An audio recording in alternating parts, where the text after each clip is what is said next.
नमस्कार। आज हम एक बहुत ही खास त्योहार पर बात करने वाले हैं। कार्तिक महीने की कृष्ण पक्ष की चतुर्दशी। इसके कई नाम हैं, जैसे नरक चतुर्दशी, छोटी दिवाली, रूप चौदस भी कहते हैं। और हमारे पास जो भी जानकारी है, जो स्रोत हैं, वो इसकी कहानियों और रस्मों की कई परतें खोलते हैं।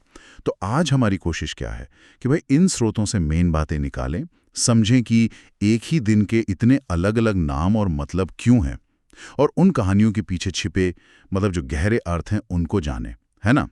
तो चलिए शुरू करते हैं। सबसे पहले ये जान लें कि ये त्योहार दिवाली के 5 दिनों के उत्सव का एक अहम हिस्सा है। धनतेरस के बाद और दिवाली से ठीक पहले आता है ये। तो शुरू करते हैं उस कहानी से जो शायद सबसे ज्यादा जुड़ी है इस दिन से, नरकासुर का वध। अब ये नरकासुर था कौन? तो स्रोतों के हिसाब से वो एक बहुत ही शक्तिशाली असुर था, जिसने अपने अत्याचारों से स्वर्ग और पृथ्वी दोनों जगह कह सकते हैं कि आतंक मचा रखा था।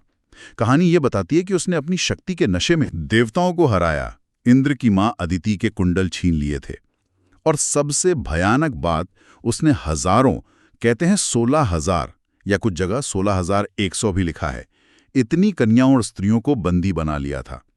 मतलब सोचिए जरा कितना डर फैला होगा उस वक्त। यहां पर फिर भगवान कृष्ण का रोल आता है। जब नरकासुर का अत्याचार बहुत बढ़ गया, सहा नहीं जा रहा था, तो देवता और ऋषि मुनि सब भगवान कृष्ण के पास पहुंचे मदद के लिए। कृष्ण ने उनकी बात सुनी और अपनी पत्नी सत्यभामा के साथ वो नरकासुर से युद्ध करने गए, प्रागज्योतिषपुर जो उसकी राजधानी थी। और फिर आया वो दिन, मतलब एक भयंकर लड़ाई हुई। और ठीक इसी दिन यानी कार्तिक कृष्ण चतुर्दशी को भगवान कृष्ण ने सत्यभामा की मदद से नरकासुर को मार डाला और उसकी कैद से उन सभी 16,000 स्त्रियों को आजाद कराया। इसीलिए ये दिन बुराई पर अच्छाई की, अधर्म पर धर्म की और अंधेरे पर रोशनी की एक बहुत बड़ी जीत के तौर पे मनाया जाता है।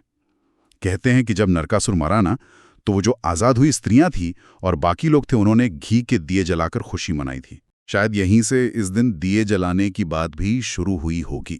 ये तो हुई मूल कहानी। बिल्कुल।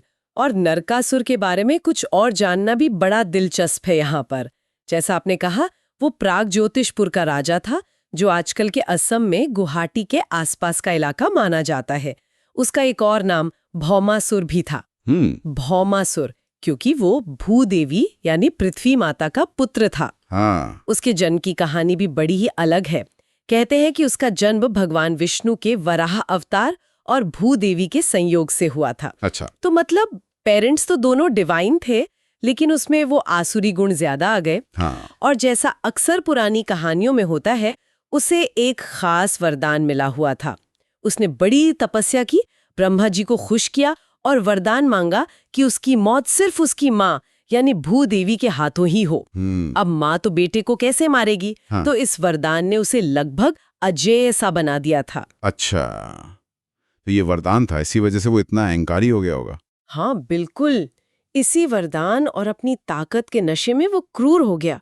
उसने स्वर्ग पर हमला किया, इंद्र को हराया, वरुण देव का छत्र छीन लिया, देवी अदिति के वो खास कुंडल चुरा लिए, और जैसा आपने बताया, वो हजारों स्त्रियां, उनको बंदी बना लिया, अपने महल में रखना चाहता था उन्हें। एक मिनट, अगर उसे वरदान था कि सिर्फ उसकी माँ ही उसे मार सकती है, तो फिर कृष्ण और सत्यभामा ने कैसे मारा?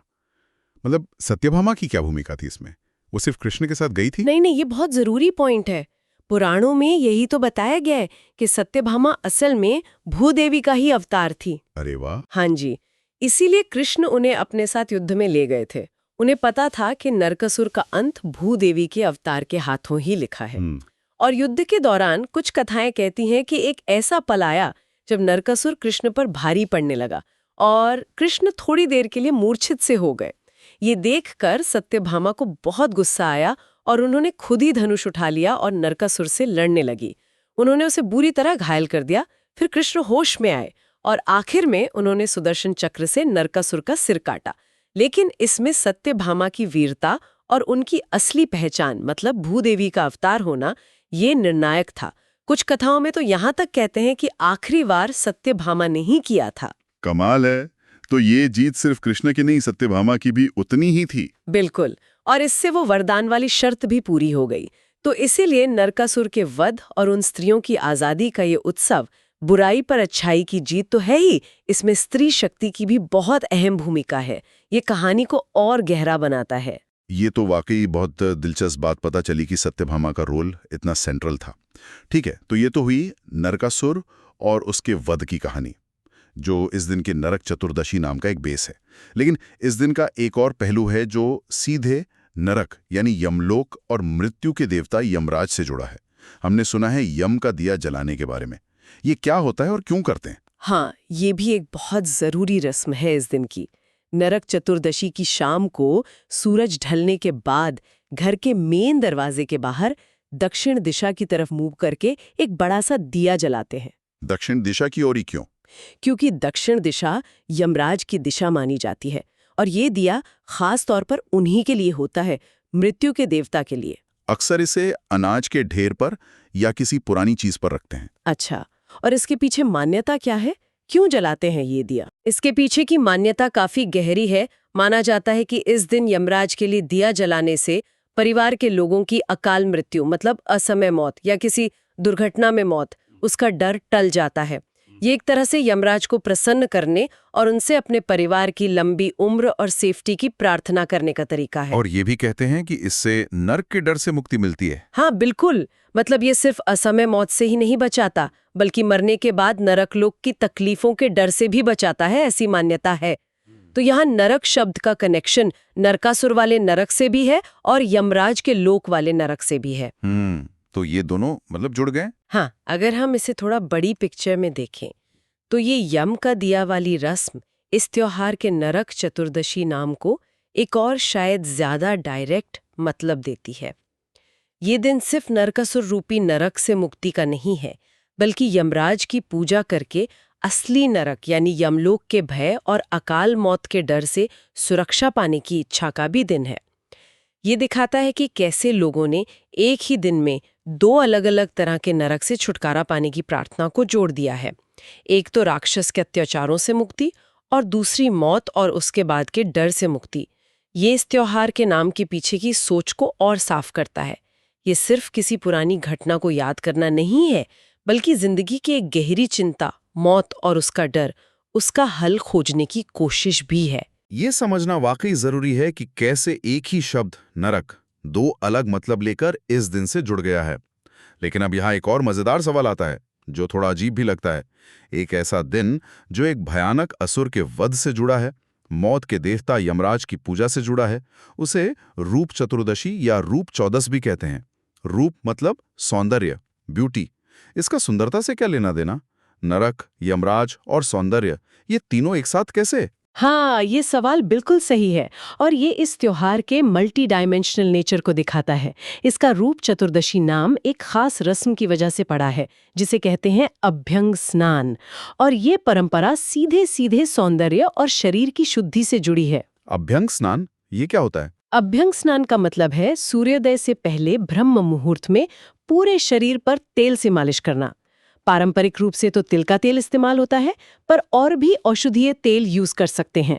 और तेल मालिश के बाद शरीर पर उपटन लगाकर नहाते हैं। उपटन, अच्छा, जैसे वो हल्दी बेसन वाला लेप होता है, उसका क्या महत्व है? हाँ बिल्कुल वही। उपटन एक पारंपरिक लेप है जो कई नेचुरल चीजों को मिलाकर बनता है। इसमें हल्दी, बेसन, चंदन पाउडर, सरसों का तेल या दूध मलाई और कभी-कभी कुछ पिसे मेवे या जड़ी बूटियों भी डालते हैं। इसका महत्व डबल है। पहला, फिजिकल लेवल पर माना जाता है कि तेल मालिश और उपटन से स्किन की डीप क्लीनिंग होती है, डेड सेल्स हटते हैं, ब्लड सर्कुलेशन अच्छा होता है और त्वचा में एक खास चमक, एक निखार आता है। इससे इंसान के रूप मतलब बाहरी सुंदरता बढ़ती है। ठीक है, ये तो हुई बाहरी सुंदरता की बात। हाँ, लेकिन ये सिर्फ बाहरी सुंदरता नहीं है। दूसरा और शायद ज्यादा जरूरी पहलू है इसका सिंबॉलिक और स्पिरिचुअल महत्व। माना जाता है कि ये अभ्यंग स्नान शरीर और मन की अंदरूनी सफाई भी करता है, पापों का नाश करता है, आलस दूर करता है, नेगेटिव एनर्जी हटाता है। तो ये एक तरह की रिचुअल क्लीनिंग है, तन और मन दोनों के लिए। दिवाली के मेन त्योहार से ठीक पहले खुद को शुद्ध और फ्रेश करने का तरीका, एक नई शुरुआत का प्रतीक। इसका एक पौराणिक कनेक्शन भी है। जो इसे सीधे भगवान कृष्ण और नरकासुर वध वाली घटना से जोड़ता है। एक मान्यता यह है कि जब भगवान कृष्ण ने नरकासुर को मारा तो जाहिर है इतने भयंकर युद्ध के बाद उनका पूरा शरीर धूल मिट्टी खून से सन गया था। तो युद्ध खत्म होने के बाद उन्होंने इसी चतुर्दशी तिथि को सूर्योदय से पहले तेल मालिश की और फिर अलग अलग औषधियों से बने उपटन से स्नान किया। अच्छा, कृष्ण ने भी किया था ये? हाँ, और इस स्नान से उनका शरीर फिर से साफ, कांतिमय, तेजस्वी हो गया। उनका वो दिव्य रूप फिर से निखर उठा। तो माना जाता है कि इसी घटना की याद में और उसी तरीके को फॉलो करते हुए लोग इस दिन अभ्यंग स्नान करते हैं, ताकि वो भी फिजिकली और स्पिरिचुअली शुद्ध हो सके और उनके रूप सौंदर्य में बढ़ोतरी हो। तो संक्षेप में कहें तो क्योंकि ये दिन खासतौर पर शरीर को शुद्ध करने, निरोगी बनाने और रूप यानी सौंदर्य को निखारने के लिए है, इसीलिए इसे रूप चतुर्दशी या रूप चौदस कहते हैं। ये उस कन्फ्यूजन का जवाब है जो आपने पूछा था। ये दिखाता है कि कैसे सफाई और सुंदरता का विचार भी इस दिन के सेलिब्रेशन का एक जरूरी हिस्सा है। तो अगर हम इन सब बातों को एक साथ जोड़कर देखें तो तस्वीर काफी क्लियर और इंटरेस्टिंग बनती है। हमने देखा कि नरक चतुर्दशी के कई चेहरे हैं, कई मतलब हैं। एक तरफ ये भगवान कृष्ण और सत्यभामा द्वारा नरकासुर जैसे राक्षस के अंत का दिन है, बुराई पर अच्छाई की जीत, हजारों औरतों की आज़ादी का जश्न। ये हमें अन्याय के खिलाफ लड़ने की हिम्मत देता है। दूसरी तरफ ये यमराज को दिया जलाकर अकाल मृत्यु के डर से मुक्ति पाने और अपने परिवार की लंबी उम्र की कामना करने का दिन है। ये हमें जीवन की सच्चाई और मौत के प्रति एक सम्मान का भाव सिखाता है। और तीसरी तरफ ये अभ्यंग स्नान के जरिए अपने तन और मन को साफ करने, सुंदरता और सेहत पाने का दिन है, जिसे रूप चतुर्दशी कहते हैं। ये सेल्फ केयर और नई एनर्जी के साथ आगे बढ़ने का प्रतीक है। तो ये बुराई पर अच्छाई, अंधेरे पर रोशनी, अज्ञान पर ज्ञान और गंदगी पर सफाई का एक मिला-जुला मल्टी लेयर्ड त्योहार। बिल्कुल सही कहा। और यहाँ एक आखिरी ख्याल जो मन में आता है वो सच में सोचने वाली बात है। ये कितना अनोखा है ना कि एक ही त्योहार, एक ही दिन इन तीन अलग अलग लेकिन गहरे इंसानी सरोकारों को एक साथ समेटे हुए हैं। समाज को आतंक से मुक्ति दिलाना, नरकासुर वध, अपनी निजी जिंदगी में मौत के डर से निपटना, यमदीपदान, और खुद अपने शरीर और मन का ख्याल रखना, उसे सुंदर और स्वस्थ बनाना, रूप चतुर्दशी। क्या ये जिंदगी को देखने का एक पुराना, एक होलिस्टिक नजरिया नहीं दिखाता, जहां बड़ी बड़ी पौराणिक लड़ाइयां, मौत जैसी गंभीर सच्चाई और पर्सनल केयर और ब्यूटी ये सब अलग अलग नहीं है, बल्कि जिंदगी के एक ही ताने बाने का हिस्सा हैं? शायद हमारे पूर्वज हमें यही समझाना चाहते थे कि बाहर की दुनिया की बुराइयों से लड़ना जितना जरूरी है, उतना ही जरूरी है अपने अंदर के डर पर काबू पाना और अपने तन मन का ध्यान रखना। ये तीनों मिलकर ही एक पूरी और सार्थक जिंदगी बनाते हैं। वाकई ये एक बहुत गहरा विचार है। अक्सर हम इन त्योहारों को बस रस्मों की तरह मनाते जाते हैं, पर रुककर ये नहीं सोचते कि इनके पीछे कितनी परतें हैं, कितने मतलब हैं और जिंदगी को देखने का कितना बड़ा नजरिया छिपा हो सकता है।